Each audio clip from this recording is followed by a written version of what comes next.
সে গৌর সুন্দরী রূপখানি দর্শন করছে। যে গৌরহরির রূপ দর্শন করছে আমার সঙ্গে তারা বলে উঠল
বর্ণনা দেওয়া যায় না।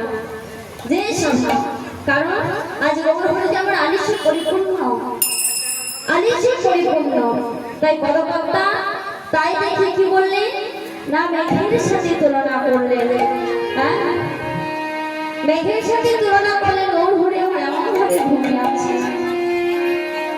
তাই পদকর্তা তাকে বললেন মেঘের বিজুলি অর্থাৎ বিদ্যুৎ একসাথে কত চমৎকার গাড়িয়া।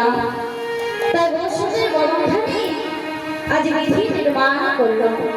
তাই আমার মনে হয় যে আধা বিধি কেন বললেন গো না যে রূপ দর্শন করলে কত যোগী যুগ ভুলে যায়, এমনকি মনের মন্ডলে সে জগৎ ভুলে যায়, যে রূপের তুলনা হয় না।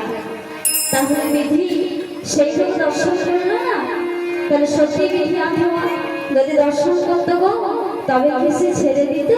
ছেড়ে দিত না। তাই নিজের কাছেই রেখে দিত। কি ওটা নিজের কাছে রেখে দিত, ছেড়ে দিত।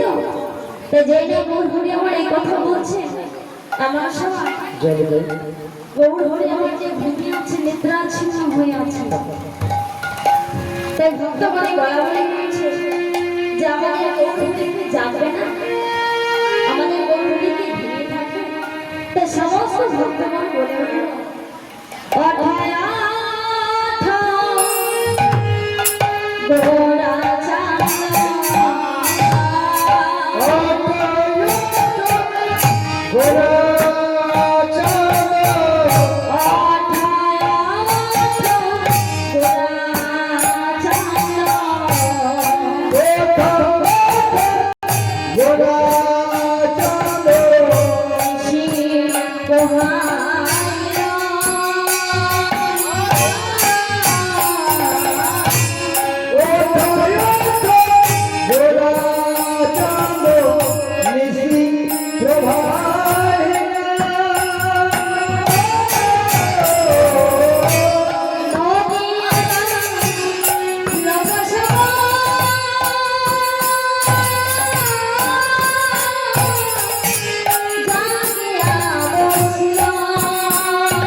জাগিয়া বসিলা বসিল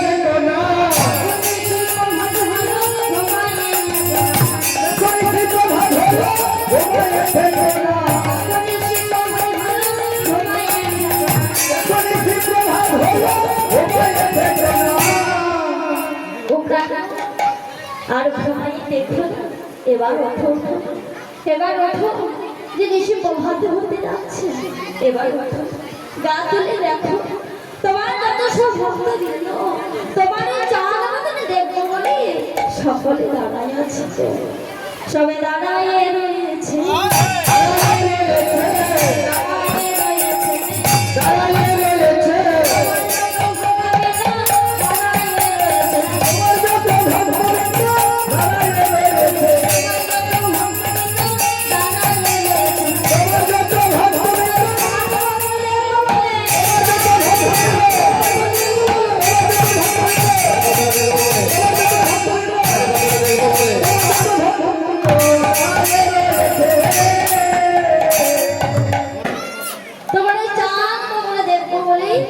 আজ সমস্ত ভক্তগণ দাঁড়ায় যেটা একটু বলেছি আরে কি বলছে গো না সেটা আপনার নাম নেই যিনি রসরাজ শ্রী গোবিন্দ বর্ষে ভাগবতী